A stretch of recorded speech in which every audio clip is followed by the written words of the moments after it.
Buchty patria k tradičným slovenským sladkým jedlám.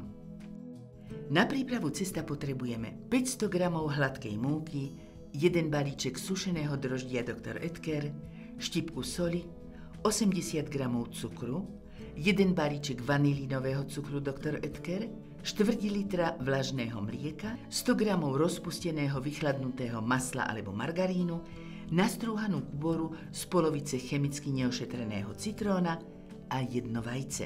Ako náplň použijeme lekvár a na potretie olej. Potrebovať budeme plech na pečenie, valček a maslovačku. V mise zmiešame múku, droždie, soľ, cukor, vanilínový cukor, mlieko, maslo alebo margarín, kôru a vajce. Zo surovín ručne vypracujeme hladké cesto, tak aby sa nelepilo na stenu nádoby.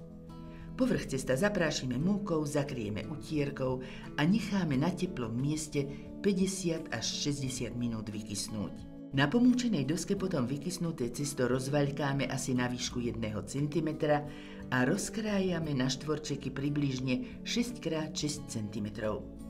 Do ich stredov vkladáme pomocou 2 kávových lyžičiek lekvár. Buchty môžeme podľa chuti plniť aj tvarohom vymiešaným s cukrom a žltkom, mletým makom zvareným v mlieku s cukrom alebo mletými orieškami. Protiľahlé rohy cesta spojíme do šatôčky, aby náplň nevytiekla a vytvoríme guľôčku. Buchty kladieme na vymastený plech spojom nadol, do radu vedľa seba.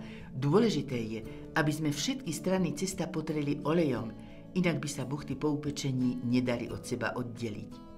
Prípadne môžeme hotové buchty namočiť v sadle.